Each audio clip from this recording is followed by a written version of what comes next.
Suamiku baru saja mendorongku keluar dari mobil di tengah badai. Dia meninggalkanku sendirian di jalan yang gelap dan sepi. Saat aku menangis pasrah dalam kedinginan, sebuah mobil mewah berhenti. Seorang pria buta melangkah ke arahku dan berbisik, "Ikut aku. Pura-pura jadi istriku. Suamimu akan sangat menyesal telah meninggalkanmu." Aku tak menyangka. Ternyata, sebelum ceritanya dimulai, silahkan tulis di kolom komentar dari daerah mana saja teman-teman yang menonton cerita ini. Jangan lupa like dan subscribe agar channel ini bisa semakin berkembang dan bisa mempersembahkan cerita yang lebih menarik lagi. Kilat menyambar, menerangi interior mobil yang tegang untuk sesaat. Guntur menggelegar menyusul, nyaris menelan suara bentakan Anton yang memekakan telinga. "Diam kamu, Wulan. Diam.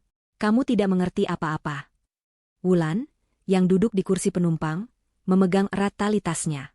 Hijab lebarnya yang berwarna kalem terasa lembab, hanya karena hawa di dalam mobil. Di luar, hujan turun seperti ditumpahkan dari langit. Jalanan yang mereka lalui adalah jalan pintas antar kota yang terkenal sepi. Tidak ada lampu jalan, tidak ada rumah penduduk. Kiri dan kanan hanya pohon-pohon besar yang tampak menakutkan di tengah badai. Aku hanya bertanya, "Mas, kenapa uang tabungan kita habis? Kemarin ada tagihan datang lagi. Katanya kita menunggak cicilan rumah 3 bulan. Suara Wulan bergetar, separuh karena takut pada amarah suaminya, separuh lagi karena kedinginan. AC mobil mati, tapi suasana tetap terasa panas oleh emosi. Aku bilang diam. Anton memukul setir dengan keras. "Uang itu aku pakai untuk modal." "Modal? Kamu pikir hidup ini gampang? Kamu pikir duduk di rumah saja uang datang sendiri? Kamu itu istri, tugasmu mendukung suami, bukan menginterogasinya seperti polisi." "Tapi modal apa, Mas? Kamu tidak pernah cerita. Kamu pulang malam terus. Kadang tidak pulang," lirih Wulan. "Sudah cukup." Anton menginjak rem mendadak. Mobil mereka berhenti dengan decitan ban yang mengerikan di aspal basah. Wulan terdorong ke depan, untung ada sabuk pengaman. Jantungnya mencelos. Hening sejenak, hanya terdengar deru hujan yang menghantam atap mobil. "Mas, kenapa berhenti di sini?" tanya Wulan, rasa takutnya mulai berganti ngeri. Tempat ini benar-benar gelap total. Anton tidak menjawab. Dia menatap lurus ke depan, napasnya memburu. Kemudian, dia menoleh ke Wulan. Tatapannya dingin, lebih dingin dari hujan di luar. Itu bukan tatapan suaminya. Itu tatapan orang asing. "Kamu terlalu banyak bertanya, Wulan." "Aku muak," desisnya. "Maksud kamu apa, Mas?" Anton membuka kunci pintu mobil. "Keluar." Wulan membeku. "Apa?" "Keluar. Turun dari mobilku. Sekarang," bentak Anton. "Mas Anton, ini hujan deras. Di tengah hutan. Jangan bercanda." Wulan mulai menangis, panik. Anton tidak peduli. Dia membuka pintunya, berjalan memutar ke pintu Wulan, membukanya dengan kasar, dan menarik tangan istrinya. Wulan menjerit. "Tidak, Mas. Jangan. Aku minta maaf. Aku tidak akan bertanya lagi. Mas, jangan." Anton lebih kuat. Dia menyeret Wulan keluar dari mobil. Tubuh Wulan langsung dihantam air hujan yang sedingin es. Gamis panjangnya basah kuyup dalam hitungan detik. Hijabnya menempel di wajah dan lehernya. Dia terhuyung dan jatuh berlutut di aspal yang kasar. "Mas. Mas Anton," jeritnya. Anton menatapnya dengan jijik.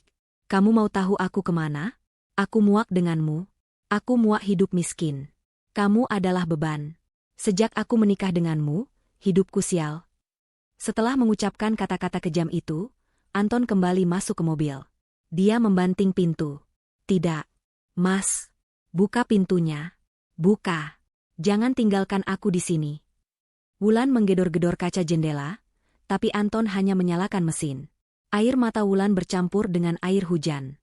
Anton memutar mobilnya, lampu depan menyilaukan Wulan sejenak, lalu mobil itu melaju kencang menembus badai, meninggalkannya sendirian. Lampu belakang merah itu mengecil, lalu hilang ditelan kegelapan. Wulan terduduk lemas di tengah jalan. Sendirian. Di tengah hutan. Di malam hari. Saat hujan badai. Suaminya, pria yang telah menikahinya selama 5 tahun, baru saja membuangnya seperti sampah. Rasa dingin mulai merayap, menembus kulitnya. Dia menggigil hebat. Ini bukan hanya dinginnya hujan, tapi dinginnya pengkhianatan. Dia mencoba berdiri, tapi kakinya gemetar. Dia harus bergerak. Dia tidak bisa mati kedinginan di sini. Dia mencoba memanggil bantuan, tapi suaranya hilang ditelan angin dan guntur. Dia merogoh saku gamisnya, mencari ponsel. Ada.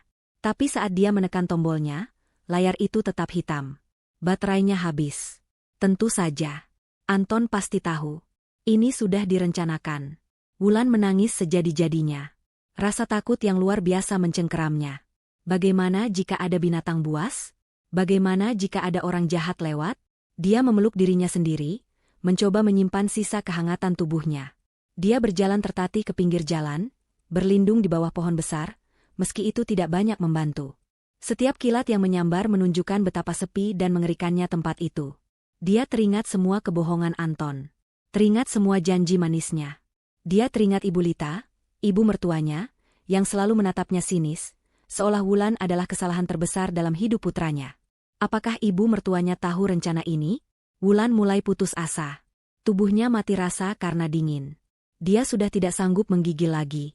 Dia hanya bisa bersandar di pohon, memejamkan mata, berdoa dalam hati. Dia pasrah. Entah berapa lama dia di sana. 1 jam. 2 jam. Rasanya seperti selamanya. Hujan mulai sedikit mereda, meski masih deras. Tiba-tiba, dari kejauhan, dia melihat sepasang cahaya. Lampu mobil. Harapan seketika muncul di hatinya. Tapi langsung padam digantikan ketakutan. Siapa yang lewat jalan ini semalam ini? Apakah itu orang baik? Wulan beringsut mundur, mencoba bersembunyi di balik batang pohon. Mobil itu semakin dekat. Bukan mobil biasa. Itu mobil sedan hitam yang sangat mewah dan mengkilap. Mobil itu melambat. Dan berhenti. Tepat di depannya. Wulan menahan napas. Jantungnya berdebar kencang. Pintu depan terbuka. Seorang pria berseragam sopir keluar, membawa payung besar. Dia berjalan dengan tenang, membuka pintu belakang. Dari dalam mobil, keluarlah seorang pria. Usianya sekitar 45 tahun. Dia berpakaian rapi dengan setelan mahal. Tapi ada yang aneh. Dia memegang sebuah tongkat panjang berwarna putih. Dia menggerakkan tongkat itu di depannya. Pria itu buta. Sopir itu memayungi pria itu, tapi pria itu mengangkat tangannya, memberi isyarat agar sopir itu tetap di tempat. Anehnya, pria buta itu berjalan lurus ke arah Wulan. Dia tidak ragu-ragu. Dia berhenti tepat 1 meter di depan Wulan yang masih bersembunyi. Wulan membeku. Bagaimana mungkin pria buta ini tahu dia ada di sana? Pria itu tersenyum tipis. Suaranya tenang, dalam, dan berwibawa. Ikut aku, pura-puralah jadi istriku. Sebentar lagi sopirku akan datang menjemput kita. Suamimu pasti akan menyesal setelah meninggalkanmu. Wulan syok. Mulutnya terbuka, tapi tidak ada suara yang keluar. Dia bukan hanya kaget karena diselamatkan. Dia kaget karena pria buta yang tidak dikenalnya ini tahu persis apa yang baru saja terjadi padanya. Wulan masih terpaku di tempatnya. Otaknya berusaha mencerna kalimat yang baru saja diucapkan pria asing itu. Pura-pura jadi istrinya? Suaminya akan menyesal? Bagaimana dia tahu? Anda siapa? Tanya Wulan, suaranya nyaris tak terdengar, bercampur dengan gemeretak giginya yang kedinginan. Pria itu, yang Wulan taksir berusia sekitar 45 tahun, tetap tenang. Wajahnya teduh meski tidak bisa melihat. Nama saya Alan. Sekarang bukan waktunya untuk bertanya. Anda bisa mati kedinginan jika tetap di sini. Ayo, ikut saya. Alan mengulurkan tangannya. Wulan ragu. Dia baru saja dikhianati oleh suaminya sendiri. Bagaimana dia bisa percaya pada pria asing? Apalagi yang penuh misteri seperti ini? Saya tidak mengerti, kata Wulan. Saya tahu, jawab Alan. Tapi percayalah, saya bukan musuh Anda. Musuh Anda baru saja pergi meninggalkan Anda. Kata-kata itu menohok Wulan. Pria ini tahu segalanya. Rasa dingin yang menusuk tulang akhirnya mengalahkan rasa takutnya pada ketidakpastian. Dia tidak punya pilihan lain. Mati di sini, atau ikut dengan pria buta ini. Dengan tangan gemetar, Wulan menerima uluran tangan Alan. Tangan pria itu terasa hangat dan kuat. Alan membantunya berdiri. Kaki Wulan lemas, dia hampir jatuh lagi, tapi Alan menahannya dengan sigap.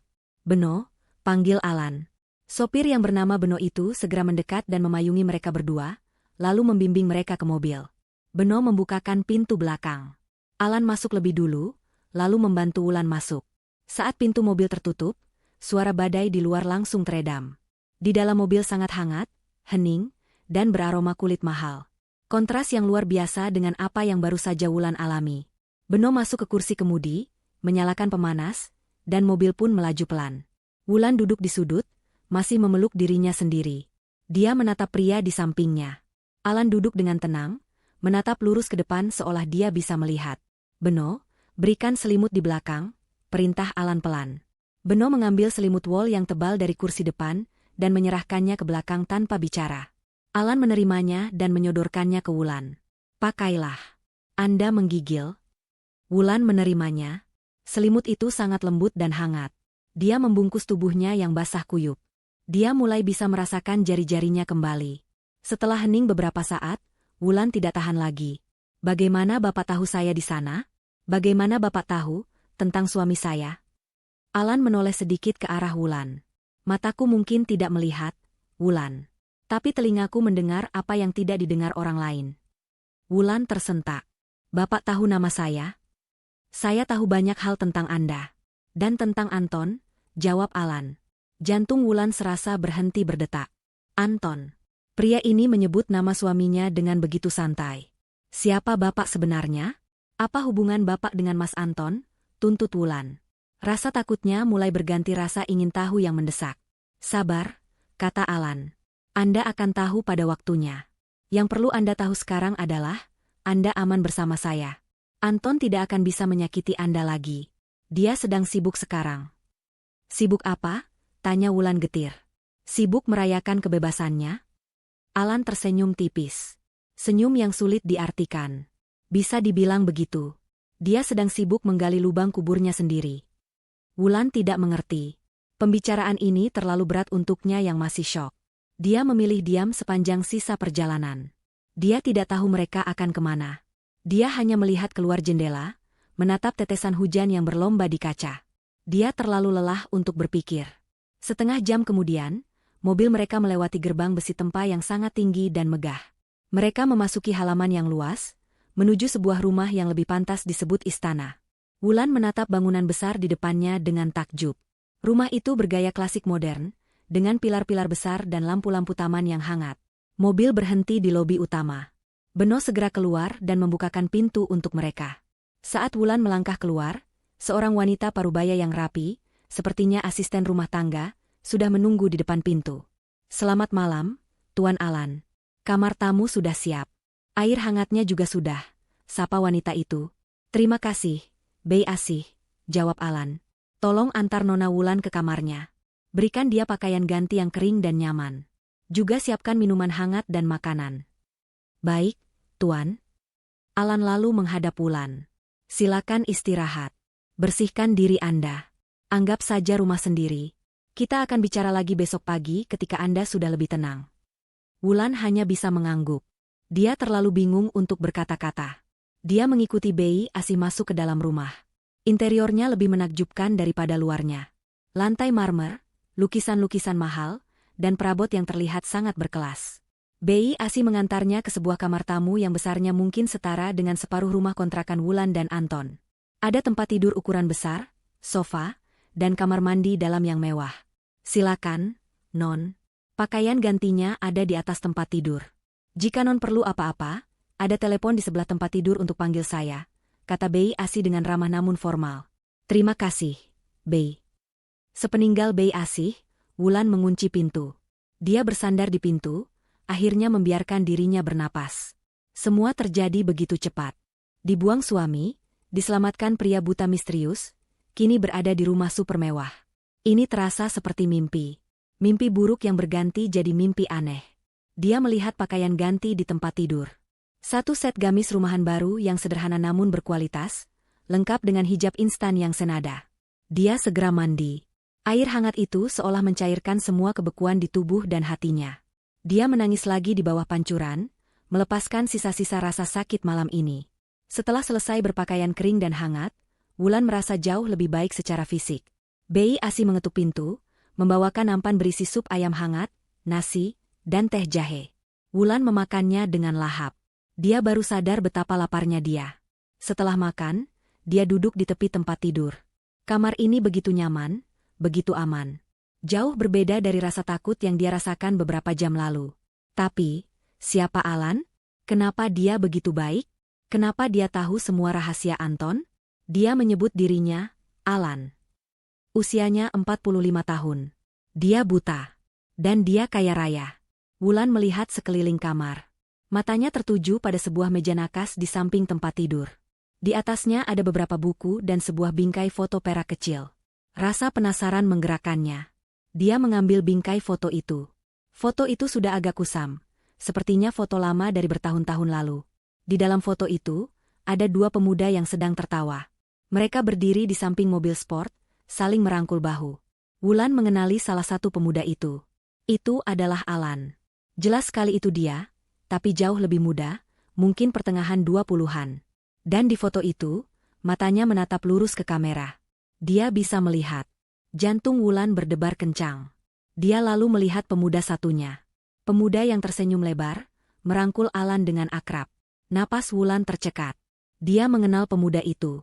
Dia sangat mengenalnya. Itu adalah Anton. Suaminya. Napas Wulan tercekat. Foto itu terasa berat di tangannya yang masih sedikit gemetar. Dia menatap wajah Anton yang lebih muda, tersenyum riang, merangkul Alan yang juga tersenyum dan, yang paling penting, bisa melihat. Ini bukan kebetulan. Ini bukan dua orang asing yang kebetulan mirip. Ini adalah suaminya. Dan ini adalah penyelamatnya. Rasa lelahnya seketika hilang, digantikan oleh adrenalin yang mendesak. Dia harus tahu. Dia harus tahu sekarang juga. Dengan tergesa, Wulan membuka pintu kamar. Dia bahkan tidak memakai sandal kamar. Kakinya yang telanjang menapak lantai marmer yang dingin, tapi dia tidak peduli. Rumah itu hening, hanya terdengar tik-tok jam dinding besar di kejauhan. Dia memegang bingkai foto itu erat-erat. Dia berjalan menyusuri koridor, tidak tahu harus kemana. Dia hanya mengikuti instingnya, menuju satu-satunya ruangan yang lampunya masih menyala di lantai bawah. Sebuah pintu kayu jati yang tinggi dan setengah terbuka. Wulan mendorong pintu itu pelan. Ruangan itu adalah perpustakaan atau ruang kerja. Sangat besar, dipenuhi rak-rak buku yang menjulang hingga langit-langit. Di salah satu sudut, dekat jendela besar yang menampakkan kegelapan malam, Alan duduk di kursi berlengan yang mewah. Dia tidak melakukan apa-apa. Dia hanya duduk diam, menghadap ke kegelapan, seolah sedang mendengarkan sisa-sisa hujan di luar. "Pak Alan," panggil Wulan. Suaranya serak. Alan tidak terkejut. Dia menoleh pelan ke arah suara Wulan. "Saya sudah menduga kamu akan datang. Apa supnya cukup hangat?" Wulan maju beberapa langkah. "Bapak tahu saya akan menemukan ini, bukan?" Wulan mengangkat bingkai foto itu. Dia langsung merasa bodoh. Tentu saja Alan tidak bisa melihatnya. "Ini foto Bapak. Bersama suami saya." Alan tersenyum. Senyum yang sama seperti di mobil, tapi kali ini ada sedikit kesedihan di dalamnya. "Duduklah, Wulan. Saya rasa, ini saatnya saya menjawab pertanyaanmu." Wulan duduk di kursi di seberang Alan. Dia meletakkan foto itu di meja di antara mereka. "Kamu bertanya siapa saya?" Alan memulai. "Nama saya Alan Cahjadi. Ayah saya, almarhum hartawan Cahjadi, adalah pemilik perusahaan Cahjadi Group. Mungkin kamu pernah mendengarnya." Wulan mengangguk. Tentu saja dia pernah. Itu salah satu konglomerasi terbesar di negara ini, meski belakangan terdengar kabar miring. "Anton," lanjut Alan, "adalah putra dari istri kedua ayah saya. Dia adalah adik tiri saya." Dunia Wulan serasa berputar. Jadi Anton, suaminya, adalah seorang Cahjadi? Kenapa dia tidak pernah tahu? Mereka hidup sederhana, bahkan cenderung kekurangan, di rumah kontrakan kecil. Tapi, Mas Anton tidak pernah cerita. Dan dia tidak kaya, potong Alan. Itu karena dia bodoh. Dan serakah. Sama seperti ibunya, Lita. Alan menghela napas panjang, seolah sedang mengumpulkan kekuatan untuk membuka luka lama. "Ayah saya menikahi Ibu Lita setelah ibu kandung saya meninggal. Saya sudah remaja waktu itu. Anton masih kecil. Sejak awal, saya tahu Ibu Lita tidak tulus. Dia hanya mengincar harta ayah. Dia selalu meracuni pikiran ayah, mengatakan saya anak yang pembangkang, tidak bisa diatur. Padahal, saya hanya fokus belajar untuk meneruskan perusahaan. Sementara Anton, putranya, dia manjakan setengah mati. Anton tumbuh menjadi pemuda yang malas, sombong, dan merasa berhak atas segalanya. Wulan mendengarkan dengan saksama. Gambaran itu sangat cocok dengan Ibu Lita yang dia kenal. Wanita yang selalu memandangnya rendah, yang selalu menuntut Wulan melayani Anton seperti raja. Ayah saya meninggal karena serangan jantung 10 tahun lalu, lanjut Alan. Beliau jelas menulis surat wasiat. 70% perusahaan untuk saya, sebagai putra pertama yang dia didik untuk memimpin. 30% untuk Anton, sebagai jaminan masa tua. Ibu Lita hanya mendapat rumah dan tunjangan bulanan yang sangat besar. Tapi dia tidak puas. Alan mengepalkan tangannya di lengan kursi. 3 bulan setelah ayah meninggal, saya sedang dalam perjalanan untuk rapat penting dengan investor. Tiba-tiba, rem mobil saya blong. Di jalan menurun. Saya menabrak pembatas jalan dan mobil saya masuk jurang. Wulan menutup mulutnya. Ya Tuhan. Saya selamat, kata Alan datar. Tapi pecahan kaca menghancurkan saraf optik saya. Saya buta total. Saat saya terbaring lemah di rumah sakit, tidak bisa melihat apa-apa, Ibu Lita dan Anton beraksi. Mereka memalsukan dokumen. Mereka menyuap beberapa dewan direksi. Mereka memindahkan aset perusahaan. Mereka bahkan mencoba membuat saya terlihat tidak kompeten secara mental akibat kecelakaan itu. Dalam 6 bulan, mereka berhasil mengambil alih segalanya. Perusahaan, rumah ini, semua aset atas nama saya. Itu kejam sekali, bisik Wulan. Kejam? Alan tertawa pelan, tawa yang hampa. Mereka tidak hanya mengambil harta saya, Wulan. Mereka mengambil penglihatan saya. Saya yakin 100%, kecelakaan itu sudah mereka rencanakan. Mereka mencoba membunuh saya. Tapi saya selamat. Mungkin takdir ingin saya hidup untuk melihat ironi sekali, untuk melihat mereka hancur. Lalu apa yang terjadi? Bagaimana Bapak bisa? Wulan menunjuk sekeliling ruangan mewah itu. Mereka membuang saya, kata Alan. Setelah saya keluar dari rumah sakit, mereka memberi saya sedikit pesangon, mengusir saya dari rumah ini. Mereka pikir, si buta ini mau apa? Dia sudah tamat. Tapi mereka salah. Mereka meremehkan saya. Dan mereka meremehkan loyalitas. Alan melanjutkan. Ada satu orang yang percaya pada saya. Beno, sopir saya. Ayahnya adalah sopir pribadi ayah saya selama 30 tahun. Dia tahu persis kelicikan Ibu Lita. Saat saya diusir, Beno ikut dengan saya. Dia menjadi mata dan tangan saya. Dengan sisa uang yang saya punya, dan sedikit bantuan rahasia dari beberapa kawan lama ayah saya yang juga membenci Ibu Lita, saya memulai lagi. Dari nol. Di industri yang berbeda. Diam-diam. Saya membangun kerajaan saya sendiri, di balik bayang-bayang. Jauh lebih besar dari apa yang mereka curi. Wulan menatap pria di depannya dengan kagum bercampur ngeri. Pria ini telah melalui neraka dan kembali lagi. Saya menunggu. Saya mengumpulkan kekuatan. Saya memantau mereka. Saya melihat Anton, dengan kebodohannya, perlahan-lahan menghancurkan perusahaan yang ayah saya bangun. Dia berjudi, dia main perempuan, dia mengambil keputusan bisnis yang salah. Ibu Lita hanya tahu cara menghabiskan uang. Dan sekarang, mereka ada di titik terlemah mereka. Alan mencondongkan tubuhnya ke depan. Meskipun matanya tidak melihat, Wulan merasa seolah Alan sedang menatap lurus ke dalam jiwanya. Ridwan mengambil segalanya dariku, kata Alan, suaranya kini terdengar dingin dan tajam. Perusahaanku, rumahku, dan penglihatanku. Sekarang, aku akan mengambil kembali segalanya darinya. Alan berhenti sejenak, membiarkan kata-katanya meresap. Dan kau, Wulan, lanjutnya. Kau adalah kunci untuk membuat keadilan itu terjadi. Wulan terdiam. Kunci? Dia? Seorang wanita yang baru saja dibuang di pinggir jalan? Saya tidak mengerti, Pak. Apa hubungannya dengan saya? Saya hanya istri yang baru saja dia coba bunuh, potong Alan dengan tajam. Wulan membeku. Kata-kata itu menghantamnya seperti tamparan. Apa? Apa maksud Bapak? Dia hanya meninggalkan saya. Dia tidak mencoba membunuhmu. Alan menggeleng pelan. Wulan, buka matamu.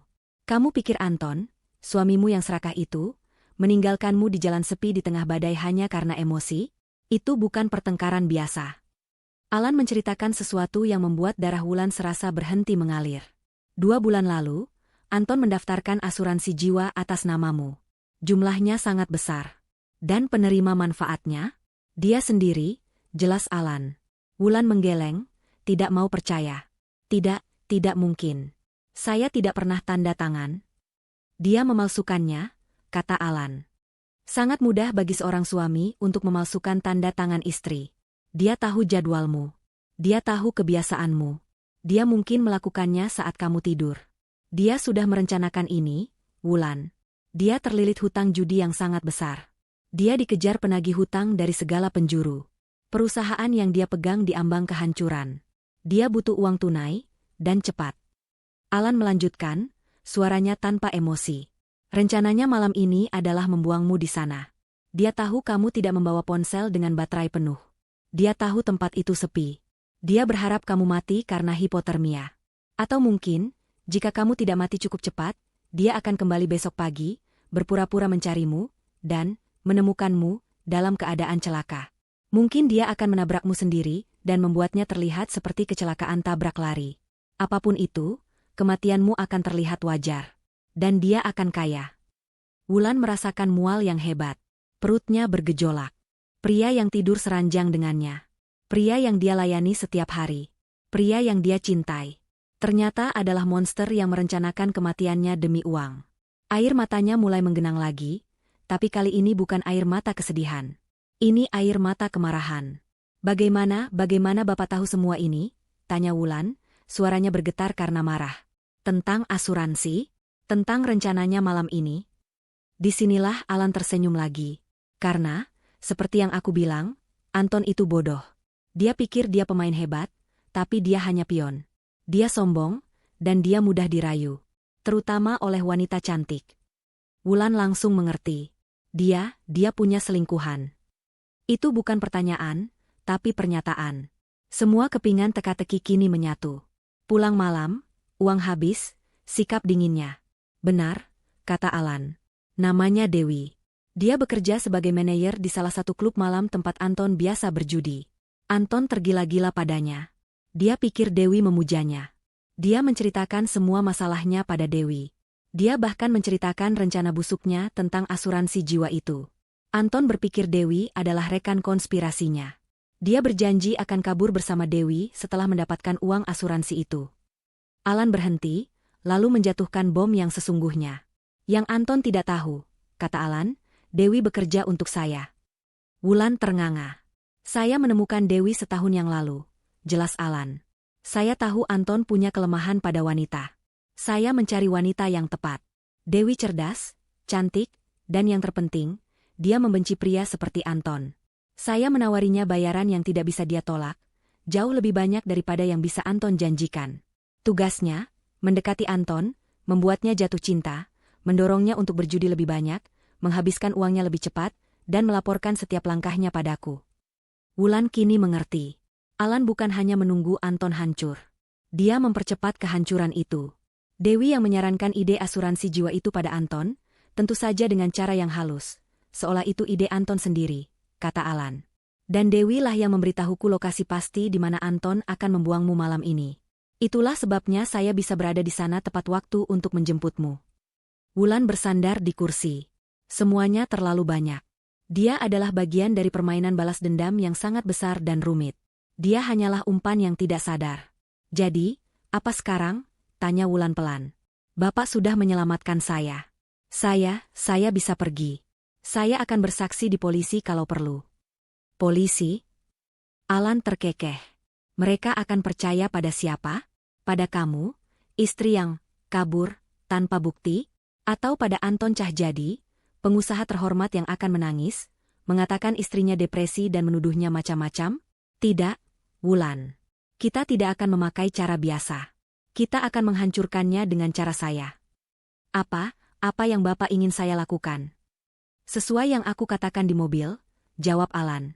Kamu akan berpura-pura menjadi istriku. Apa? Wulan kaget. Tapi bagaimana? Kita tidak menikah.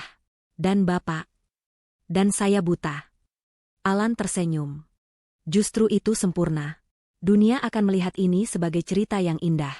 Seorang miliarder buta yang kesepian, diselamatkan oleh seorang wanita berhati mulia. Dan seorang wanita malang yang diselamatkan dari suami yang kejam oleh seorang ksatria. Itu narasi yang akan mereka telan mentah-mentah. Alan menjelaskan rencananya. Mulai besok, Anton akan panik. Dia akan melapor ke polisi bahwa kamu hilang. Dia akan berpura-pura sedih. Dia akan menunggu kabar kematianmu. Tapi kabar itu tidak akan datang. Dia akan bingung. Dia akan membuat kesalahan. Sementara itu, lanjut Alan, kamu akan tinggal di sini. Kamu akan belajar. Kamu akan saya latih. Kamu akan belajar cara berpakaian, cara bicara, cara bersikap seperti wanita kalangan atas. Kamu akan belajar tentang bisnis. Kamu akan berubah total. Lalu, di saat yang tepat, saat Anton paling rapuh, kamu akan muncul kembali. Di sebuah acara besar, di depan semua orang. Tapi bukan sebagai Wulan, istri yang dibuang.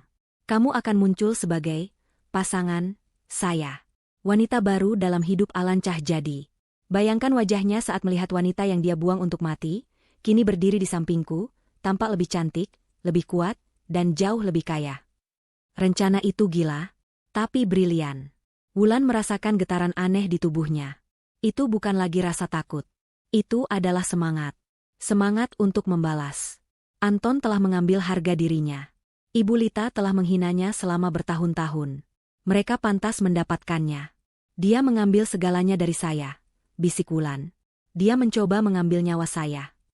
Maka kita akan mengambil segalanya darinya, balas Alan. Kita akan mengambil perusahaannya, uangnya, dan kebebasannya.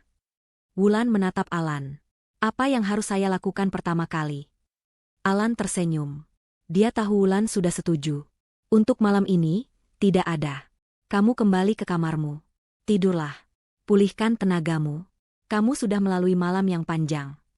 Alan berdiri, seolah tahu persis di mana Wulan berada. Mulai besok, Wulan yang lama sudah mati. Mati di jalanan sepi itu, seperti yang diinginkan Anton. Wulan ikut berdiri. Besok, kata Alan sambil berjalan ke pintu, kita akan memulai hidup baru untukmu. Dan besok, Anton akan memulai awal dari akhir hidupnya. Anton membuka matanya dengan kaget. Hal pertama yang dia sadari adalah aroma parfum wanita yang asing, bukan aroma sabun cuci melati yang biasa dipakai Wulan. Dia berada di kamar apartemen Dewi. Kepalanya pening. Semalam, setelah meninggalkan Wulan, dia tidak langsung pulang. Dia pergi ke klub malam, minum-minum, lalu berakhir di sini. Dia butuh alibi. Dia butuh tempat untuk merayakan kebebasannya yang akan datang. Dia meraih ponselnya di meja nakas. Pukul 9 pagi. Dia membuka layar, jantungnya berdebar sedikit. Dia menunggu notifikasi. Panggilan dari polisi. Berita di portal online. Telah ditemukan mayat wanita. Atau, kecelakaan di jalan puncak sepi. Tidak ada apa-apa. Layar ponselnya bersih. Hanya ada beberapa pesan tagihan hutang yang belum dibaca dan ucapan selamat pagi centil dari Dewi yang sudah berangkat kerja. Anton mengerutkan kening. Aneh. Seharusnya sudah ada kabar. Tidak mungkin Wulan selamat dari badai semalam. Dia pasti kedinginan sampai mati. Atau mungkin belum ada yang menemukannya. Ya, itu lebih masuk akal. Jalan itu sangat sepi. Dia harus memulai sandiwaranya. Dia tidak boleh terlihat tenang. Dia harus terlihat seperti suami yang panik dan kebingungan. Anton segera mandi, memakai pakaiannya yang kusut, dan melaju pulang ke rumah kontrakan mereka. Dia memarkir mobil, sengaja sedikit miring agar terlihat terburu-buru. Dia berlari masuk ke rumah. Wulan. Rumah itu sepi. Kosong. Tentu saja. Seperti yang dia harapkan. Anton mengambil napas dalam-dalam, memikirkan dialog apa yang harus dia ucapkan. Dia mengambil ponselnya dan menelepon Atika, sahabat terdekat Wulan. Telepon berdering 3 kali sebelum diangkat.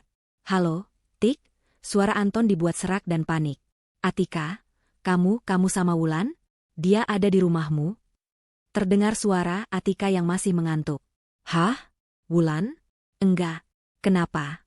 Mas? Ini masih pagi. Ya Tuhan. Anton memukul dinding pelan, pura-pura. Tadi malam kami bertengkar hebat di mobil. Aku salah. Tik. Aku emosi. Dia minta turun di tengah jalan. Di jalan puncak sepi. Aku pikir dia cuma bercanda, tapi dia benar-benar keluar. Aku tunggu, tapi dia tidak kembali. Aku cari dia di tengah hujan, tapi dia hilang. Aku pikir dia akan meneleponmu atau pulang sendiri. Sampai sekarang dia belum pulang. Tik, aku takut terjadi apa-apa. Terdengar suara Atika yang langsung panik. Apa? Mas Anton gila? Meninggalkan Wulan di jalan sepi tengah malam? Waktu badai? Ponselnya aktif? Itu dia masalahnya. Ponselnya sepertinya mati. Aku telepon tidak masuk, kata Anton, memainkan perannya dengan sempurna. Ya Allah, aku coba hubungi teman-teman lain. Atika menutup telepon. Bagus. Benih kepanikan sudah disebar. Atika akan memberitahu semua orang. Sekarang, bagian kedua, polisi. Anton pergi ke kantor polisi terdekat. Dia masuk dengan wajah pucat dan mata merah, kurang tidur dan minuman semalam membantunya terlihat kacau. Dia menceritakan kisah yang sama kepada petugas. Kami bertengkar hebat, Pak, katanya sambil menutupi wajahnya. Masalah rumah tangga. Saya hilaf. Saya membentaknya dan dia nekat keluar dari mobil. Di jalan puncak sepi. Saya tunggu, saya cari, tapi hujan deras sekali. Saya pikir dia akan cari tumpangan. Saya menyesal, Pak. Saya salah besar. Tolong cari istri saya, Pak. Seorang detektif yang lebih tua menatapnya dengan tajam. Jalan puncak sepi, tadi malam, waktu badai, dan Anda meninggalkannya di sana. Saya panik, Pak. Saya emosi, elak Anton. Kenapa Anda baru lapor sekarang, Pak Anton? Kenapa tidak dari semalam? Tanya detektif itu, nadanya curiga. Saya pikir dia akan pulang. Saya malu. Saya tidak tahu harus bagaimana. Saya cari dia semalaman sampai pagi. Begitu sadar dia benar-benar hilang, saya langsung ke sini. Anton merangkai kebohongan. Detektif itu mencatat laporannya, tapi tatapannya jelas tidak percaya 100%. Baik. Kami akan kirim tim patroli untuk menyisir area itu. Tapi sejujurnya, Pak, tindakan Anda meninggalkan istri di sana sangat tidak bertanggung jawab. Anton hanya bisa menunduk, berpura-pura menyesal.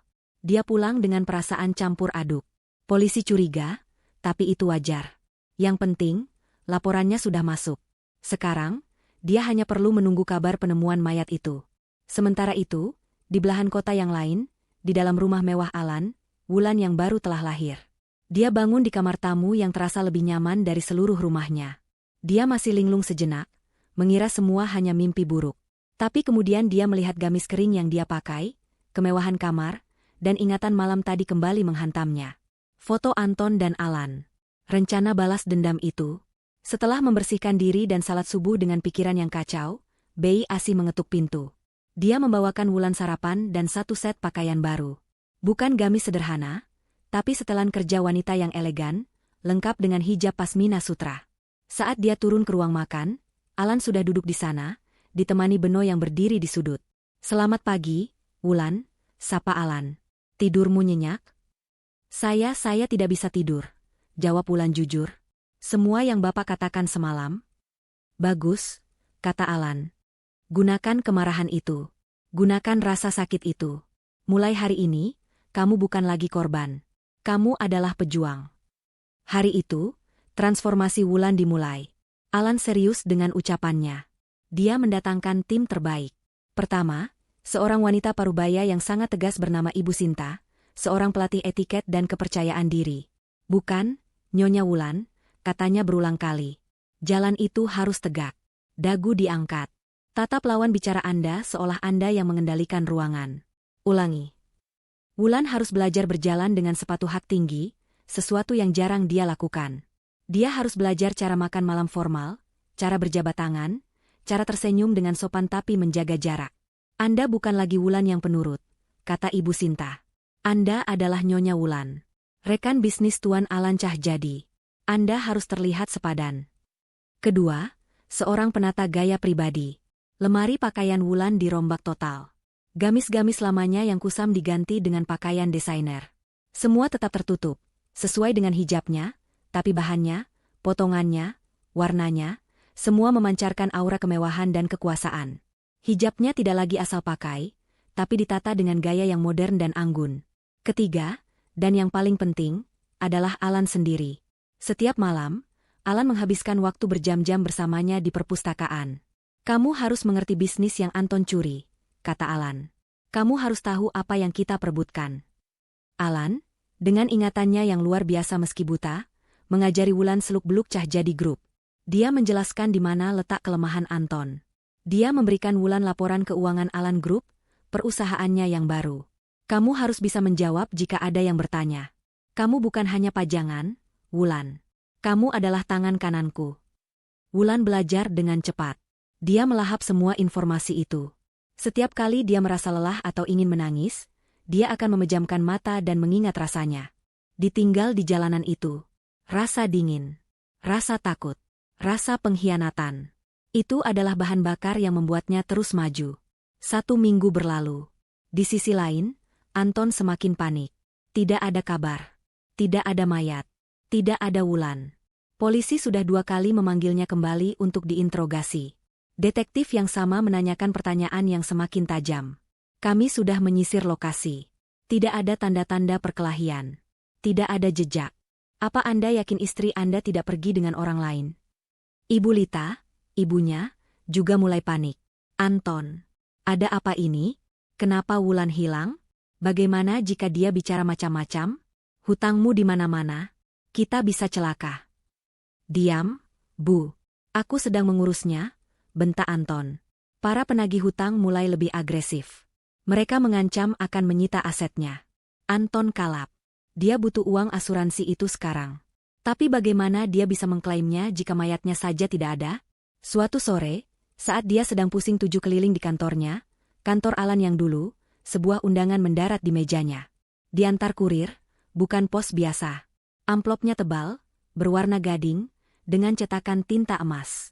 Dengan hormat mengundang Bapak Anton Cahyadi, dalam pesta amal tahunan dan peresmian Alan Group. Jantung Anton serasa berhenti berdetak. Alan. Nama itu lagi? Alan Cahyadi. Kakak tirinya. Tidak. Tidak mungkin. Alan sudah jadi gelandangan. Alan sudah buta. Ini pasti orang lain yang namanya kebetulan sama. Tapi, Alan Group? Ini terlalu kebetulan. Saat dia masih mematung memegang undangan itu, ponsel rahasianya, yang dia pakai khusus untuk Dewi, berdering. Dia mengangkatnya dengan kasar. Ada apa? Terdengar suara Dewi di seberang. Bukan suara manja seperti biasanya. Kali ini, suaranya terdengar ketakutan. Benar-benar ketakutan. Gawat, Anton. Gawat, jerit Dewi. Gawat kenapa? Jangan main-main, aku lagi pusing. Aku tidak main-main, isak Dewi. Aku melihat Wulan. Aku yakin itu dia. Aku di Plaza Sejahtera, mau beli tas. Dan aku melihatnya keluar dari butik paling mahal. Dia cantik sekali. Anton, beda. Dia pakai baju mahal, hijabnya ya Tuhan. Anton membeku. Apa katamu? Wulan? Iya. Dan dia tidak sendirian. Dia digandeng seorang pria. Pria kaya raya. Kelihatannya sepertinya pria itu buta, dia pakai tongkat putih. Tapi dia dikelilingi pengawal. Mereka masuk ke mobil mewah. Anton, aku yakin itu Wulan. Dia terlihat bahagia. Deuge. Jantung Anton seperti dihantam palu godam. Wulan. Hidup. Di butik mahal. Dengan pria buta kaya raya. Dan dia baru saja menerima undangan pesta dari Alan Group. Alan, kakak tirinya, yang juga buta. Kedua fakta itu berbenturan di kepalanya, menciptakan sebuah kesimpulan yang mengerikan. Dia harus datang ke pesta itu. Dia harus melihatnya sendiri. Ballroom Hotel Mahameru berkilauan. Ini adalah pesta paling bergengsi tahun ini. Ratusan orang terkaya dan paling berpengaruh di kota itu berkumpul. Para pengusaha, pejabat, dan sosialita berbaur, menikmati sampanye dan hidangan mewah. Mereka semua ada di sini karena satu alasan, rasa penasaran. Siapa Alan Cahyadi? Nama Cahyadi sudah lama dikenal, tapi identik dengan Anton dan Ibu Lita, yang reputasinya kian hari kian buruk. Tapi, Alan Group, ini muncul entah dari mana. Membeli beberapa perusahaan pilot dan menyulapnya jadi tambang emas hanya dalam setahun. Dan malam ini, sang pemilik misterius akan menunjukkan wajahnya. Anton tiba sendirian. Dia memakai setelan terbaiknya, tapi wajahnya kuyu dan matanya liar. Dia seperti serigala terluka di tengah pesta para bangsawan. Dia mencengkeram gelasnya erat-erat, matanya menyapu ke setiap sudut ruangan. Dia mencari Wulan. Tiba-tiba, dia melihat ibunya. Ibu Lita juga ada di sana, tampak sama cemasnya. Ibu Lita menghampiri Anton. Anton, apa-apaan ini? Siapa sebenarnya Alan Group ini? Desis Ibu Lita. Kenapa mereka memakai nama yang mirip dengan dia? Ini membuat ibu tidak nyaman. Aku tidak tahu, Bu. Diam dulu. Aku sedang mencari seseorang, balas Anton ketus. Dia tidak peduli dengan kecemasan ibunya. Dia hanya peduli pada laporan Dewi. Wulan hidup. Wulan ada di sini. Tiba-tiba, musik pengiring yang lembut berhenti. Lampu ballroom sedikit meredup. Seorang pembawa acara naik ke panggung kecil. Selamat malam, bapak-bapak dan ibu-ibu sekalian. Terima kasih atas kehadiran Anda. Malam ini adalah malam yang spesial. Kita berkumpul tidak hanya untuk beramal, tapi juga untuk menyambut secara resmi kehadiran Alan Group di kota ini. Suara riuh tepuk tangan terdengar. Dan sekarang, tanpa menunggu lebih lama lagi, mari kita sambut pria di balik visi yang luar biasa, filantropis, sekaligus chairman dan CEO dari Alan Group, Tuan Alan Cahyadi. Semua mata tertuju ke pintu masuk utama. Lampu sorot menyorot ke sana. Pintu ganda itu terbuka. Anton menahan napas. Di sana, berdiri Alan, kakak tirinya. Dia tampak persis seperti dalam ingatannya. Mungkin hanya sedikit lebih tua, usia 45 tahun membuatnya tampak berwibawa. Setelan hitamnya dijahit sempurna. Rambutnya disisir rapi. Dia memegang tongkat putihnya yang terbuat dari kayu mengkilap dengan gagang perak. Dia tersenyum tenang. Anton merasa kakinya lemas. Hantu. Hantu dari masa lalunya kini berdiri di depannya. Hidup. Dan jelas sangat kaya. Tapi bukan itu yang membuat Anton nyaris pingsan. Di samping Alan, menggandeng lengannya dengan mesra dan percaya diri, berdiri seorang wanita. Itu Wulan. Tapi itu bukan Wulan yang dia kenal. Wulan yang dia buang di pinggir jalan adalah wanita sederhana dengan gamis katun kusam. Wulan yang dia kenal adalah wanita yang selalu menunduk, takut, dan mudah menangis. Wanita yang berdiri di bawah lampu sorot ini adalah orang yang berbeda. Dia mengenakan gaun malam muslimah berwarna hijau zamrud yang mewah, bertabur kristal halus yang berkilau. Hijab sutra yang serasi membingkai wajahnya yang kini dirias dengan sempurna. Riasannya tidak tebal, tapi tegas. Matanya yang dulu sayu, kini menatap lurus ke depan dengan tajam dan tenang. Posturnya tegak. Dagunya terangkat. Dia adalah seorang ratu. Kerumunan bertepuk tangan, terpesona oleh pasangan yang mengejutkan itu. Seorang miliarder buta yang tampan dan seorang wanita berhijab yang anggun luar biasa. Bukankah itu si Wulan? Desis Ibu Lita di samping Anton. Suaranya melengking karena syok. Berani sekali dia. Apa yang dia lakukan dengan si buta itu? Alan dan Wulan berjalan perlahan memasuki ruangan. Alan berjalan dengan keyakinan penuh, seolah dia bisa melihat. Wulan membimbingnya dengan lembut, berbisik sesekali di telinganya, yang dibalas Alan dengan senyuman. Mereka tampak begitu akrab, begitu serasi. Setiap langkah mereka terasa seperti injakan di dada Anton. Mereka berhenti beberapa kali, menyapa tamu-tamu penting. Para pengusaha besar yang dulu meremehkan Anton, kini membungkuk hormat pada Alan dan tersenyum ramah pada Wulan. Tuan Alan, perkenalkan, saya. Pak Dirman, dari Bank Sentosa. Senang bertemu Anda, potong Alan, menjabat tangan pria itu dengan akurat. Orang-orang terkesan. Pria buta ini tahu siapa mereka. Dan Wulan, dia hanya tersenyum tipis, mengangguk, selamat malam, Pak Dirman. Suaranya berbeda. Tidak lagi bergetar. Tenang dan berwibawa. Anton tidak tahan lagi. Ini penghinaan. Wanita yang dia buang, kini menjadi pusat perhatian. Ini tidak bisa dibiarkan. Dia menerobos kerumunan, mengabaikan panggilan ibunya. Dia berjalan cepat, langkahnya penuh amarah. Dia berhenti tepat di depan mereka, memutus jalur mereka. Wulan, bentaknya kasar. Musik seketika berhenti. Percakapan di sekitar mereka mati. Semua orang menoleh. Wulan menatapnya. Dia tidak kaget. Dia tidak takut. Dia menatap Anton dengan tatapan dingin. Tatapan yang sama seperti yang Anton berikan padanya di mobil malam itu. Alan berhenti berjalan, senyum tipis tersungging di bibirnya. Dia tahu ini akan terjadi. Wulan, apa-apaan ini? Kamu kemana saja? Amuk Anton. Pulang. Ikut aku pulang sekarang. Dia mengulurkan tangannya, mencoba meraih lengan Wulan. Sebelum tangan Anton menyentuhnya, Beno, yang kini berpakaian rapi seperti pengawal, maju selangkah. Tapi Wulan mengangkat tangannya sedikit, memberi isyarat pada Beno untuk mundur.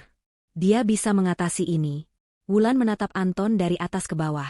Tatapannya menghina, seolah dia sedang melihat kotoran di sepatunya. "Maaf, Pak," kata Wulan. Suaranya jernih, tenang, dan formal.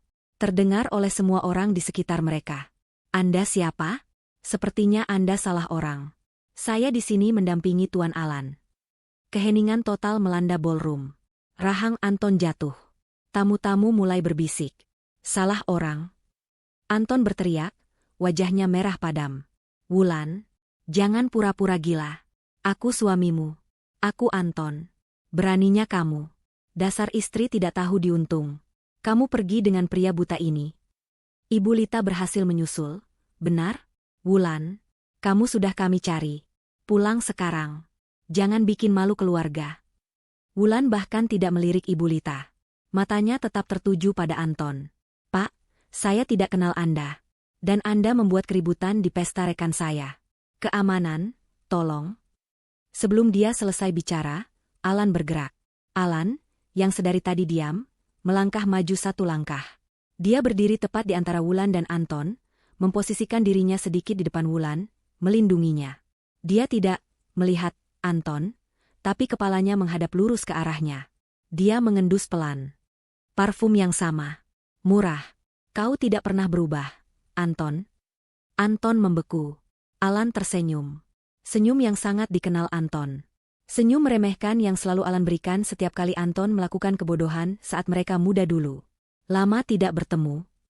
Suara Alan terdengar tenang, namun bergema di seluruh ruangan yang hening itu. "Adikku." Wajah Anton berubah dari merah pada menjadi pucat pasi seperti mayat. Dia seperti melihat hantu. Dia mundur selangkah. Alan Cahyadi. Kakak tirinya. Yang dia pikir sudah mati. Yang dia curi hartanya. Yang dia buat buta. Kini berdiri di depannya, hidup, kaya raya, dan menggandeng wanita yang baru saja dia coba bunuh.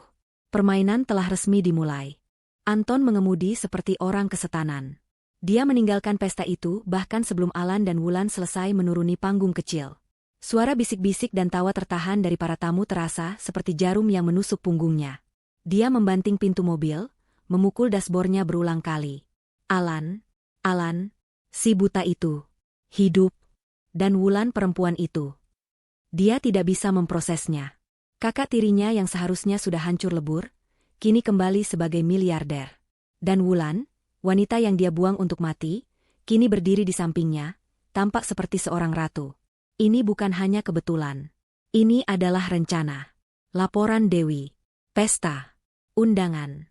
Semuanya adalah jebakan. Dia menggandeng pria buta. Anton tiba-tiba teringat kata-kata Dewi. Dewi tidak tahu kalau pria buta itu adalah Alan. Tapi Dewi. Anton mencoba menelepon Dewi. Ponsel rahasianya berdering. Tapi tidak diangkat. Dia coba lagi. Tidak diangkat. Dia kirim pesan. "Angkat. Ini penting." Alan kembali. Pesan itu terkirim, centang 1. Belum dibaca. Sial. Dia sampai di rumah kontrakan. Sepi. Dia membanting pintu. Dia mondar-mandir di ruang tamu yang sempit. Apa yang harus dia lakukan? Alan pasti akan membalas dendam. Alan tahu semua kebusukannya. Tidak. Anton mencoba menenangkan diri. Alan mungkin kaya, tapi Cahyadi Group masih miliknya.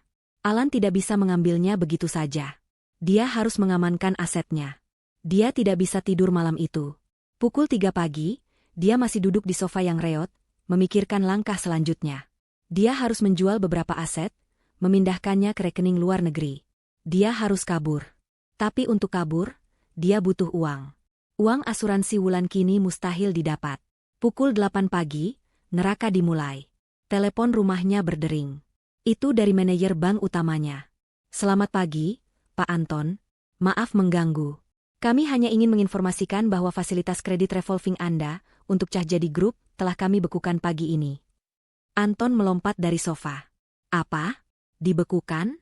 Atas dasar apa? Saya tidak pernah telat bayar." "Maaf, Pak," suara manajer itu terdengar dingin. "Ada perubahan kepemilikan jaminan atas utang Anda. Seluruh portofolio utang perusahaan Anda telah dibeli oleh satu investor tunggal, Alan Group." Jantung Anton serasa diremas. Alan. Dia sudah bergerak. Sebelum Anton selesai memaki, ponselnya yang lain berdering. Nomor tidak dikenal. Dia mengangkatnya dengan kasar. Halo. Anton Cahyadi. Suara berat dan kasar terdengar.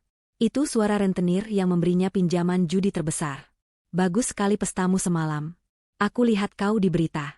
Teman barumu si Alan, ya? Sayang sekali, dia baru saja membeli semua utangmu padaku. Dan dia ingin uangnya kembali. Hari ini, jam 12 siang. Kalau tidak, orang-orangku akan mengambil ginjalmu. Telepon ditutup. Anton panik. Dia gemetar. Dia harus lari. Dia butuh Dewi. Dia menelepon Dewi lagi. Kali ini, jawabannya berbeda. Nomor yang Anda tuju sudah tidak terdaftar. Anton membeku. Tidak terdaftar. Dewi kabur. Tapi bagaimana dengan uang mereka? Dia membuka aplikasi mobile banking di ponsel rahasianya. Dia memasukkan kata sandi ke rekening bersama yang dia buat atas nama Dewi, rekening tempat dia menimbun sisa-sisa uang perusahaan untuk pelarian mereka. Saldo, 0 rupiah. Layar itu menatapnya. 0, kosong. Dewi telah menguras semuanya. Yang Anton tidak tahu, suara Alan dari malam penyelamatan Wulan seolah bergema di telinganya, Dewi bekerja untuk saya. Anton menjerit. Jeritan putus asa. Dia telah dimainkan. Dia dipermainkan dari semua sisi. Dewi adalah mata-mata Alan. Selama ini, dia membiayai kehancurannya sendiri. Dia tidak bisa menyerah. Dia masih punya perusahaan. Dia harus ke kantor. Dia harus menghentikan ini. Dia melompat ke mobilnya dan melaju kencang ke gedung Cahyadi Group. Dia berlari ke lobi. Tapi saat dia mencoba memindai kartu aksesnya di gerbang putar, lampu merah menyala. Akses ditolak. Maaf, Pak. Seorang petugas keamanan baru, bertubuh besar, menghalanginya. Minggir. Ini kantor saya. Saya Anton Cahyadi. Tidak lagi, Pak, kata petugas itu. Tepat pada saat itu, pintu lift berdenting terbuka. Sekelompok pria berjas mahal keluar. Mereka adalah tim pengacara. Di depan mereka, berjalan dengan tenang, adalah Beno, sopir Alan. Beno berhenti di depan Anton. Dia menatap Anton dengan tatapan datar. Tuan Anton Cahyadi. Saya di sini mewakili Tuan Alan Cahyadi, pemilik sah yang baru dari Cahyadi Group, berdasarkan konversi utang menjadi saham preferen yang terjadi pukul 8 pagi ini. Beno menyerahkan setumpuk dokumen ke dada Anton. Ini adalah surat pemberitahuan rapat umum pemegang saham luar biasa yang telah memberhentikan Anda dari posisi direktur utama. Anda dilarang memasuki properti ini. Semua aset pribadi Anda yang terkait dengan perusahaan telah dibekukan. Selamat pagi. Beno dan timnya berjalan melewatinya, meninggalkan Anton yang mematung di lobi, memegang surat-surat yang menghancurkan hidupnya. Karyawan yang lalu lalang menatapnya, berbisik-bisik. Dia telah kehilangan segalanya. Perusahaan, uang, selingkuhan, istri, semuanya. Dalam waktu kurang dari 12 jam. Dia berjalan keluar dari gedung itu seperti zombie. Dia tidak tahu harus kemana. Rumah kontrakan? Pasti akan segera disita. Dia hanya punya satu tempat tersisa. Tempat di mana dia selalu merasa aman. Rumah ibunya. Dia mengemudi ke rumah mewah peninggalan ayahnya, tempat Ibu Lita tinggal. Dia akan bersembunyi di sana. Dia akan menyusun rencana. Saat dia tiba di tikungan jalan menuju rumah itu, dia melihat sesuatu yang membuatnya menginjak rem. Di depan gerbang rumah ibunya, ada 2 mobil polisi. Dan sebuah truk penyitaan. Dia melihat orang-orang mengangkut perabotan antik ibunya ke dalam truk. Lukisan. Gucci. Dia keluar dari mobil, berlari. Hei, apa-apaan ini? Ini rumah saya. Seorang petugas mencegatnya. Anda Pak Anton? Tenang, Pak. Tenang? Itu barang-barang ibu saya. Rumah ini, kata petugas itu sambil membaca surat perintah, telah disita sebagai jaminan atas utang pribadi Anda kepada Alan Group. Semuanya sah. Anton terduduk lemas di trotoar. Habis. Benar-benar habis. Saat itulah ponselnya berdering. Nama, Ibu, muncul di layar. Dia mengangkatnya dengan tangan gemetar. Terdengar suara Ibu Lita. Tapi bukan suara angkuh yang biasa dia dengar. Ini adalah suara jeritan histeris yang memekakkan telinga. Anton. Anton, tolong Ibu. Polisi. Polisi datang ke salon. Mereka membawaku. Mereka bilang aku terlibat pemalsuan surat. Anton. Mereka bilang mereka punya bukti pemalsuan surat wasiat ayahmu. Anton. Tolong. Telepon itu mati. Alan tidak hanya mengambil uangnya. Dia tidak hanya mengambil perusahaannya. Dia datang untuk mengambil kebebasan mereka. Dia menggali kuburan masa lalu mereka. Setelah ditahan semalaman dan diinterogasi, Ibu Lita akhirnya dilepaskan dengan jaminan. Tapi itu bukan kebebasan. Dia dilepaskan ke dunia yang tidak lagi dia kenali. Polisi telah menahannya atas tuduhan awal pemalsuan dokumen, kasus lama yang dibuka kembali oleh tim pengacara Alan dengan bukti-bukti baru yang tak terbantahkan. Rumahnya disita. Rekening banknya dibekukan. Kartu kreditnya ditolak. Dia tidak punya apa-apa. Tidak punya siapa-siapa. Dia mencoba menelepon Anton, tapi ponsel putranya tidak aktif. Anton telah melarikan diri, bersembunyi seperti pengecut. Ibu Lita, wanita yang terbiasa memakai berlian sebelum makan siang, kini berdiri di pinggir jalan dengan pakaian yang sama seperti kemarin. Dia tidak punya uang untuk taksi. Setelah berjalan kaki entah berapa lama, dia akhirnya tiba di satu-satunya tempat yang bisa dia pikirkan. Dia berdiri di depan gerbang besi tempa yang menjulang tinggi milik rumah Alan. Rumah yang dulu seharusnya menjadi miliknya. Dia menekan bel intercom dengan kasar. Buka. Buka pintunya. Biarkan aku bicara dengan Alan. Ini Lita. Petugas keamanan di dalam menatapnya. Atas instruksi Alan, dia membukakan gerbang kecil di samping. Tuan Alan tidak bisa diganggu. Tapi Anda boleh menunggu di lobi. Ibu Lita tidak peduli. Dia mendorong gerbang itu dan berlari masuk. Halaman yang luas itu terasa seperti ejekan. Dia menerobos masuk ke pintu depan yang terbuka, membawanya ke lobi utama yang megah. Dia berdiri di bawah lampu gantung kristal, basah kuyup karena gerimis pagi, tampak menyedihkan. Alan, keluar kau, anak buta tidak tahu diuntung, teriaknya. Suaranya bergema di ruangan berdinding marmer itu. Dia sedang rapat, Bu. Ibu Lita memutar badannya. Di puncak tangga besar, Wulan berdiri menatapnya. Dia tidak memakai gaun pesta. Dia memakai blus sutra sederhana namun mahal dan celana palazzo. Hijabnya ditata rapi. Dia memegang sebuah tablet di tangannya, tampak seperti pemilik rumah. Melihat Wulan, semua ketakutan Ibu Lita berubah menjadi amarah yang meledak-ledak. Inilah sumber masalahnya. Perempuan ini, kamu. Ibu Lita menjerit, suaranya melengking. Dia berlari ke arah tangga. Ini semua gara-gara kamu. Perempuan sial, pembawa sial. Sejak kamu menikah dengan putraku, hidup kami hancur. Dia mencoba meraih kaki Wulan, menariknya dari tangga. Tapi Wulan hanya mundur satu langkah, menatapnya dengan tenang. Beraninya kamu menyalahkan saya? Suara Wulan dingin, tidak ada lagi getaran takut seperti dulu. Hidup Anda hancur karena keserakahan Anda sendiri. Anda dan Anton yang merencanakan pembunuhan. Diam kamu. Ibu Lita menangis frustrasi.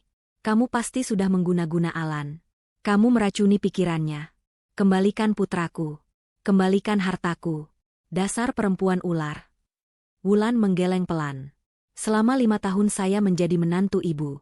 Di rumah kontrakan kecil itu. Setiap hari ibu menghina saya. Ibu bilang saya tidak pantas untuk Anton. Ibu bilang saya mandul. Ibu bilang saya hanya beban. Wulan mulai menuruni tangga, langkahnya mantap. Ibu Lita mundur ketakutan melihat tatapan mata Wulan. Ibu salah, lanjut Wulan, kini berdiri berhadapan dengan wanita yang telah menyiksanya secara mental. Bukan saya yang tidak pantas untuk Anton. Tapi Anton dan ibu, yang tidak pantas mendapatkan apapun yang kalian curi. Tolong. Ibu Lita akhirnya hancur. Dia jatuh berlutut di lantai marmer yang dingin. Tolong, Wulan. Aku mohon. Bicara pada Alan. Jangan penjarakan aku. Jangan penjarakan Anton. Dia putraku satu-satunya. Aku mohon. Dia mencoba memeluk kaki Wulan. Sudah terlambat, Bu. Suara Alan menggema dari puncak tangga. Dia berdiri di sana, didampingi Beno. Tongkatnya mengetuk lantai marmer saat dia menuruni tangga. Tok tok tok. Setiap ketukan terdengar seperti paku di peti mati Ibu Lita. Ibu Lita langsung merangkak di lantai, beralih ke Alan. Dia mencengkeram celana bahan Alan. Alan, anakku, maafkan ibu. Ibu hilaf. Ibu sudah tua. Tolong ampuni Anton. Dia adikmu. Ambil semua hartanya, tapi jangan penjarakan dia. Aku mohon padamu. Alan berhenti. Dia tidak menendang tangan Ibu Lita. Dia hanya berdiri diam, membiarkan wanita itu menangis di kakinya. Ibu tiri, kata Alan. Nada suaranya datar, tanpa emosi. Kamu pikir aku membangun semua ini hanya untuk uang? Kamu pikir aku menunggu 10 tahun dalam kegelapan hanya untuk balas dendam finansial? Dia menunduk, seolah dia bisa melihat wanita yang gemetar di bawahnya. Kamu dan putramu mencoba membunuhku. Kamu mengambil penglihatanku. Kamu mengambil masa mudaku. Kamu membuangku seperti sampah. Kamu pikir kata, maaf, bisa memperbaikinya. Lalu apa maumu, Isa Ibu Lita? Aku tidak akan memenjarakanmu, kata Alan. Ibu Lita mengangkat kepalanya, matanya berbinar penuh harapan. Bi, benarkah? Benar, kata Alan. Itu terlalu mudah. Penjara masih ada atap. Masih ada makanan gratis 3 kali sehari. Tidak. Aku tidak akan memberimu kemewahan itu. Alan mengangguk sekali ke arah Beno. Beno, yang sedari tadi diam, maju ke depan. Di tangannya ada sebuah koper kecil. Koper butut berwarna coklat tua, dengan pegangan yang sudah retak. Ibu Lita mengenalinya. Itu adalah koper yang sama persis dengan yang dia lempar ke arah Alan 10 tahun lalu saat mengusirnya. Beno meletakkan koper itu di lantai di sebelah Ibu Lita. Aku akan membiarkanmu merasakan apa yang aku rasakan dulu, lanjut Alan. Hidup tanpa sepeser pun uang. Hidup tanpa nama keluarga. Hidup bergantung pada belas kasihan orang lain. Aku akan membiarkanmu merasakan bagaimana rasanya menjadi tidak terlihat, sama sepertimu membuatku buta. Apa-apa ini? Tanya Ibu Lita, menunjuk koper itu. Beno berhasil menyelamatkan beberapa pakaian lamamu sebelum rumahmu disita, kata Alan. Sisanya akan dilelang untuk membayar sebagian kecil dari utang putramu. Sekarang, ambil itu. Beno melangkah ke pintu depan dan membukanya lebar-lebar. Udara pagi yang dingin dan lembab masuk. Keluar dari rumahku, perintah Alan. Ibu Lita terdiam. Dia menatap koper itu. Dia menatap Alan. Dia menatap Wulan, yang berdiri diam seperti patung. Tidak ada belas kasihan di ruangan itu. Dengan tangan gemetar, Ibu Lita meraih pegangan koper butut itu. Dia mencoba berdiri dengan sisa harga dirinya, tapi kakinya terlalu lemas. Dia menyeret koper itu melintasi lantai marmer. Dia berhenti di ambang pintu. Dia menoleh ke belakang sekali lagi, berharap ada perubahan pikiran. Tapi Alan sudah berbalik, dan Wulan hanya menatapnya dengan mata kosong. Ibu Lita melangkah keluar dari kehangatan rumah itu ke teras yang dingin. Beno menutup pintu di belakangnya. Suara pintu kayu jati yang berat dan tertutup rapat itu terdengar final. Hujan gerimis mulai turun lebih deras. Ibu Lita berdiri sendirian di teras rumah yang seharusnya menjadi miliknya. Dia melihat ke koper di tangannya. Hanya ini yang tersisa dari kehidupannya yang mewah. Dia tidak punya tempat tujuan. Dia tidak punya uang. Dia tidak punya siapa-siapa. Ibu Lita cah jadi jatuh terduduk di teras, memeluk koper butut itu, dan menangis sejadi-jadinya. Dia kini resmi menjadi gelandangan. Karmanya telah tuntas. Selama 3 hari, Anton hidup seperti tikus. Dia bersembunyi di sebuah kamar motel murah di pinggiran kota, membayar tunai dengan sisa uang yang ada di dompetnya. Dia tidak berani menyalakan ponselnya. Dia tahu mereka mencarinya.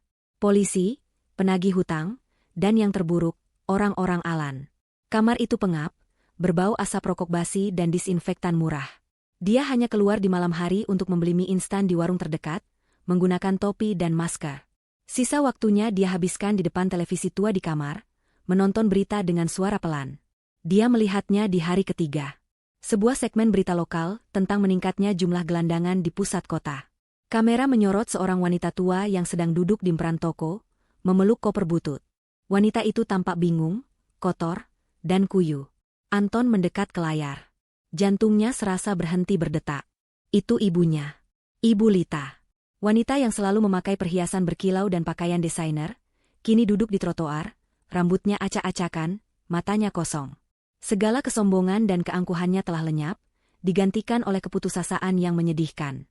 Sesuatu dalam diri Anton patah. Uangnya hilang. Perusahaannya dirampas. Selingkuhannya mengkhianatinya. Dan ibunya, satu-satunya orang yang selalu membelanya, kini hancur menjadi gelandangan. Semua ini karena satu orang. Alan. Semua kebencian, ketakutan, dan keputusasaan Anton mengkristal menjadi satu emosi murni. Amarah. Dia tidak punya apa-apa lagi. Dia sudah terpojok. Dan seekor binatang yang terpojok hanya akan melakukan satu hal, menyerang. Logika rasionalnya sudah lama mati. Di kepalanya, dia membangun sebuah skenario gila. Jika Alan mati, mungkin kekacauan ini akan berhenti. Jika Alan, si buta itu, mati, mungkin dia bisa menemukan cara untuk membatalkan semua transaksi. Mungkin dia bisa merebut kembali warisannya. Itu adalah harapan palsu dari orang yang sudah kalah, tapi itu satu-satunya yang dia miliki. Dia akan membunuh Alan. Malam itu juga, dia keluar dari motel. Dia pergi ke toko kelontong 24 jam dan membeli barang terpenting, sebuah pisau dapur yang besar dan tajam. Dia masih memiliki sisa uang tunai. Dia menyembunyikan pisau itu di balik jaketnya. Dia berjalan kaki berkilo-kilometer. Dia tidak berani naik taksi. Dia tahu alamat rumah Alan. Itu adalah rumah masa kecilnya, rumah yang Alan rebut kembali. Dia tahu seluk-beluknya. Dia tahu di mana letak pos keamanan yang lama. Dia tiba lewat tengah malam. Rumah itu berdiri megah dan gelap. Hanya beberapa lampu taman yang menyala. Dia mengamati dari seberang jalan. Keamanannya jauh lebih ketat daripada yang dia ingat. Ada kamera di mana-mana. Tapi Anton tahu satu kelemahan. Di bagian taman belakang, ada satu titik buta di dekat tembok tua yang ditumbuhi tanaman rambat. Sebuah tempat yang dia dan teman-temannya dulu gunakan untuk menyelinap keluar saat remaja. Dia ragu Alan akan mengingatnya. Dia menunggu sampai sebuah awan menutupi bulan. Lalu dia berlari, memanjat tembok dengan cepat. Dia berhasil. Dia mendarat di rumput yang basah di sisi lain. Alarm tidak berbunyi. Dia benar. Alan tidak tahu segalanya. Rasa percaya diri Anton sedikit tumbuh. Dia menyelinap di antara bayang-bayang pohon, bergerak menuju rumah utama. Dia tahu Alan pasti ada di ruang kerja ayahnya di lantai bawah. Alan selalu suka ruangan itu. Dia mencoba pintu belakang dekat dapur. Terkunci. Tentu saja. Dia bergerak ke jendela ruang makan. Dia mengeluarkan pisau itu. Menggunakan gagangnya yang berat, dia membungkusnya dengan kain jaket dan memukul sudut kaca jendela. Kaca itu retak dengan suara pelan. Dia memecahkannya sedikit lagi, cukup untuk tangannya masuk dan membuka kait jendela dari dalam. Dia masuk.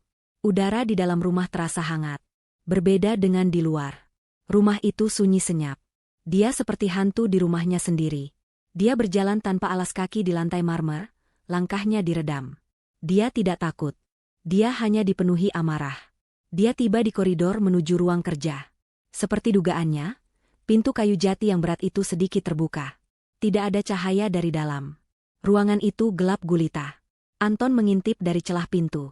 Remang-remang cahaya bulan dari jendela besar menunjukkan sebuah siluet.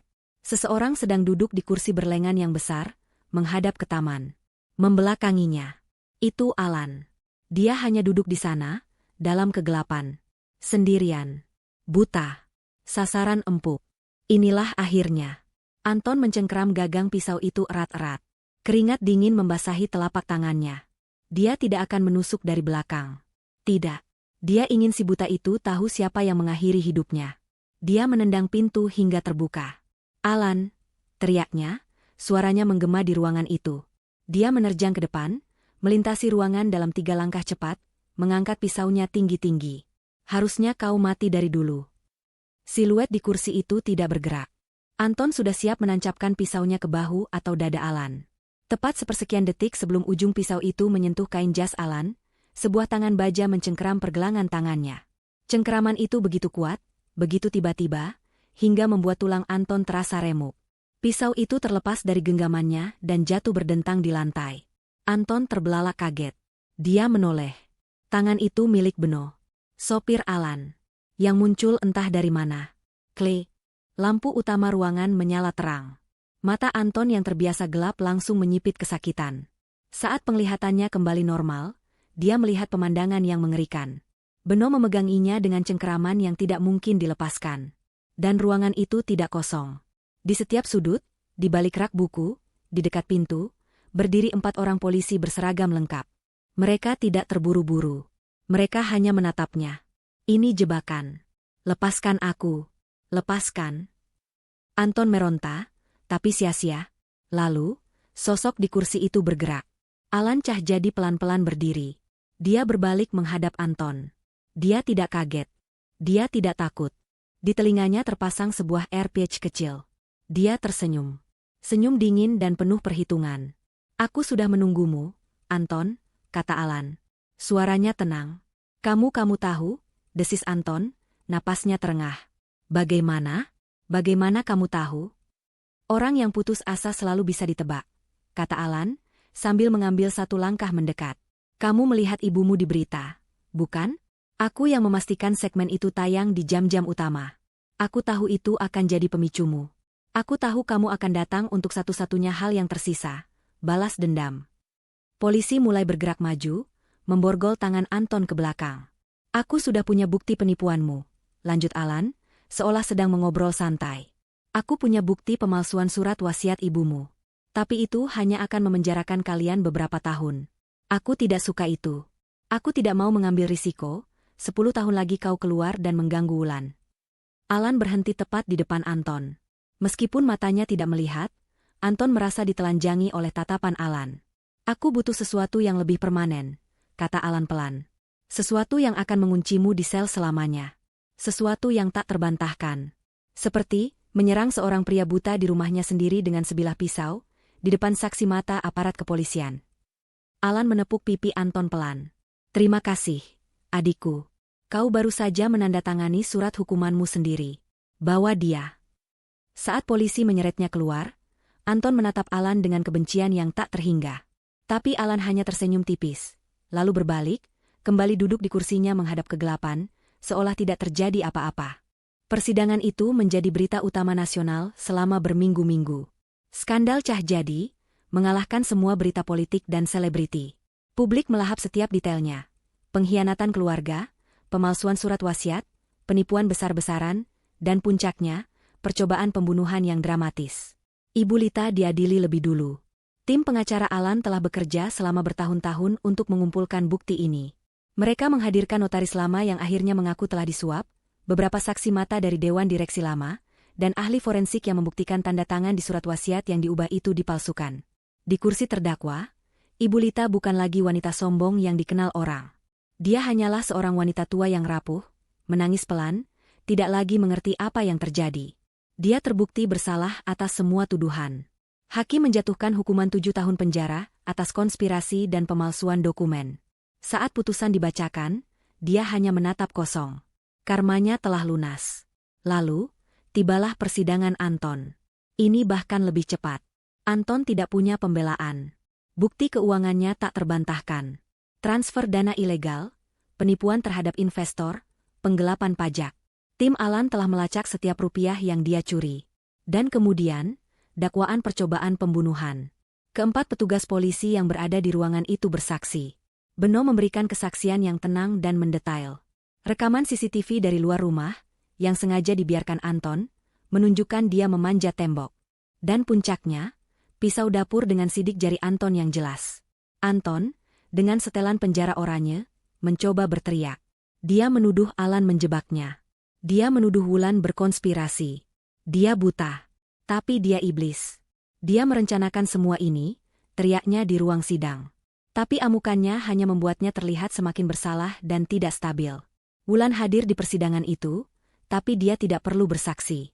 Dia hanya duduk di barisan depan, di samping Beno, menatap lurus ke depan. Tatapannya tenang, hijabnya rapi. Dia tidak menunjukkan kebencian. Dia hanya di sana untuk melihat keadilan ditegakkan. Hakim mengetukkan palunya. Anton Cah Jadi dinyatakan bersalah atas semua dakwaan. Penipuan, penggelapan, dan percobaan pembunuhan berencana. Dia dijatuhi hukuman 30 tahun penjara, tanpa kemungkinan pembebasan bersyarat. Saat dia diseret keluar dari ruang sidang, matanya bertemu dengan mata Wulan untuk sepersekian detik. Wulan tidak membuang muka. Antonlah yang pertama kali memutuskan kontak. Kepalanya terkulai kalah. Satu-satunya misteri yang tersisa adalah Dewi, sang selingkuhan. Berita menyebutkan dia sebagai kaki tangan Anton yang melarikan diri ke luar negeri dengan membawa jutaan dolar uang curian. Polisi menetapkannya sebagai buronan. Hanya Alan dan Wulan yang tahu kebenarannya. Dewi saat itu mungkin sedang menikmati coklat panas di sebuah kafe di Swiss, memulai hidup baru dengan bayaran yang sangat besar dari Alan karena telah memainkan perannya dengan sempurna. 2 minggu setelah putusan terakhir, Wulan berdiri di ruang kerja Alan. Ruangan yang sama tempat Anton ditangkap. Kini ruangan itu terasa damai. Semua sudah selesai, kata Alan. Dia berdiri di dekat jendela, mendengarkan suara burung di tamannya. Ya, jawab Wulan pelan. Alan berbalik. Aku berhutang nyawa padamu, Wulan. Dan aku berhutang keadilan ini padamu. Kamu adalah kuncinya. Sebutkan angkamu.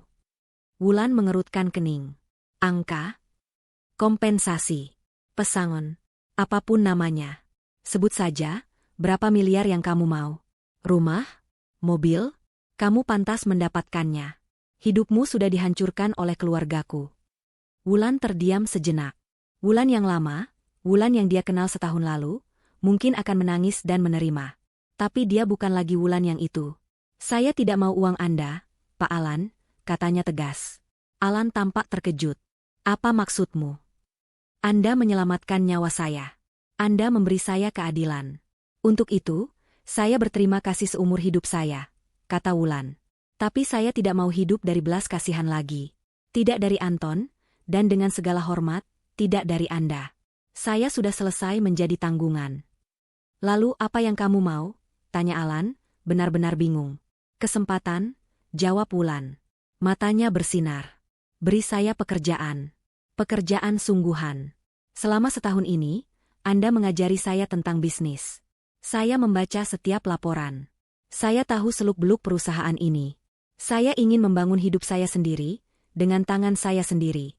Saya ingin mendapatkan apa yang saya punya, bukan diberi. Alan terdiam. Lalu, untuk pertama kalinya, Wulan melihat Alan tersenyum. Bukan senyum sinis atau penuh perhitungan. Tapi senyum yang tulus, hangat, dan penuh kekaguman. Itu, kata Alan, adalah tawaran terbaik yang pernah saya dengar. 1 tahun kemudian, ruang rapat utama Alan Group berkilauan. Papan digital besar menayangkan grafik laba yang meroket. Di meja rapat yang panjang, duduk para dewan direksi dan investor. Di ujung meja, memimpin presentasi, berdiri seorang wanita. Dan dengan strategi ekspansi ke pasar Asia Tenggara ini, kami memproyeksikan pertumbuhan 20% kuartal depan, katanya. Suaranya penuh percaya diri, jelas, dan berwibawa. Itu adalah Wulan. Kini dia menjabat sebagai Direktur Operasional Alan Group. Hijabnya yang elegan dan setelan kerjanya yang tajam, memancarkan aura kekuasaan yang tak terbantahkan. Di ujung meja yang lain, di kursi chairman, Alan duduk mendengarkan. Dia tidak berkata apa-apa. Wajahnya yang buta menoleh ke arah suara Wulan, dan di bibirnya tersungging senyum tipis penuh kebanggaan. Dia telah menemukan rekan, bukan bawahan. Adegan beralih. Suara siraman toilet yang keras. Dinding kotor berlumut. Bau pesing yang menyengat. Sebuah penjara dengan keamanan maksimum. Seorang narapidana kurus dengan seragam oranye lusuh, sedang mendorong pel berisi air kotor. Dia lebih kurus, matanya cekung dan mati. Itu Anton. Seorang sipir membentaknya dari ujung koridor. Hei, Anton, cepat bersihkan toilet di aula. Ada yang mampet. Anton hanya mengangguk pelan, menyeret langkahnya dan embernya. Dia memasuki aula makan yang ramai. Di sudut ruangan, sebuah televisi tua yang digantung di dinding sedang menyiarkan berita bisnis sore. Dan kesuksesan luar biasa dari Alan Group hari ini tidak lepas dari tangan dingin direktur operasional mereka, Wulan, yang baru saja dinobatkan sebagai salah satu eksekutif wanita paling berpengaruh tahun ini. Kamera televisi menyorot Wulan yang sedang keluar dari sebuah gedung pencakar langit, tersenyum percaya diri kepada wartawan. Di bawah televisi, Anton berhenti mendorong pelnya. Air kotor menetes ke lantai. Dia menatap layar itu. Menatap wajah Wulan. Wajah wanita yang dia buang di jalanan sepi. Wajah wanita yang dia coba bunuh demi uang asuransi. Dia tidak marah. Dia tidak berteriak. Dia hanya berdiri di sana, memegang gagang pel, menatap simbol dari semua yang telah dia hilangkan. Tatapannya kosong. Penuh penyesalan yang tak terucapkan, yang akan menemaninya selama 30 tahun ke depan. Karma telah tuntas.